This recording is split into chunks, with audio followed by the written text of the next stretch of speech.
கன்னியாகுமரி கடலில் ஐயன் திருவள்ளுவர் சிலையை இணைக்கும் கண்ணாடி பாலத்தில் கண்ணாடி பொருத்தும் இறுதிக்கட்ட பணியை நெடுஞ்சாலைத்துறை அமைச்சர் ஏவா வேலு நேரில் கண்காணித்தார். கன்னியாகுமரியில் கடலின் நடுவே ஐயன் திருவள்ளுவருக்கு 133 அடி உயர சிலை நிறுவப்பட்டு திங்கள் மற்றும் செவ்வாய்க்கிழமைகளில் வெள்ளி விழா நடைபெறவுள்ளது. திருவள்ளுவர் சிலையை படகில் சென்று பார்க்க முடியாத சூழலை தவிர்க்க நெடுஞ்சாலைத்துறை மூலம் 37 கோடி ரூபாய் செலவில் விவேகானந்தர் நினைவு மண்டபத்தையும் திருவள்ளுவர் சிலையையும் இணைக்கும் கண்ணாடி பாலம் அமைக்கப்பட்டுள்ளது.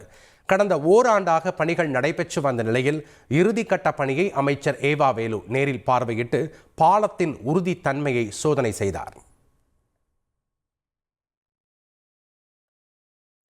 குமரியில் விவேகானந்தர் நினைவு பாறைக்கும் திருவள்ளுவர் சிலைக்கும் இடையே அமைக்கப்பட்டு நாளை திறக்கப்பட இருக்கும் கண்ணாடி கூண்டு பாலத்தின் ட்ரோன் காட்சிகளை தற்போது பார்க்கலாம்.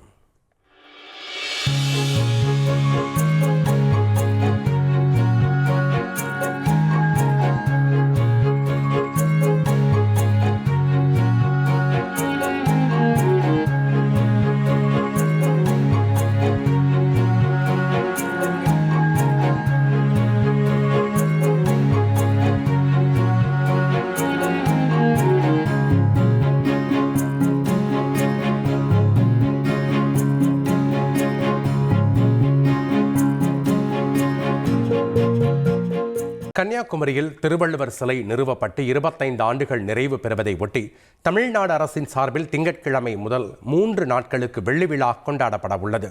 நாளை மாலை முதலமைச்சர் தலைமையில் நடைபெறும் விழாவில் அமைச்சர்கள், தமிழ் அறிஞர்கள் கலந்து கொள்கிறார்கள். திங்கட்கிழமை மாலை 5 மணிக்கு நடைபெறும் திருவள்ளுவர் சிலை வெள்ளி விழா மற்றும் மறுநாள் காலை 9 மணிக்கு நடைபெறும் கூட்டம் ஆகியவற்றை சென்னையில் பல்வேறு முக்கிய இடங்களில் LED திரைகளில் பொதுமக்கள் கண்டுகளிக்க சென்னை பெருநகர மாநகராட்சி ஏற்பாடு செய்துள்ளது. செய்திகளை உடனுக்குடன் தெரிந்து கொள்ள உடனே சப்ஸ்கிரைப் பண்ணுங்க.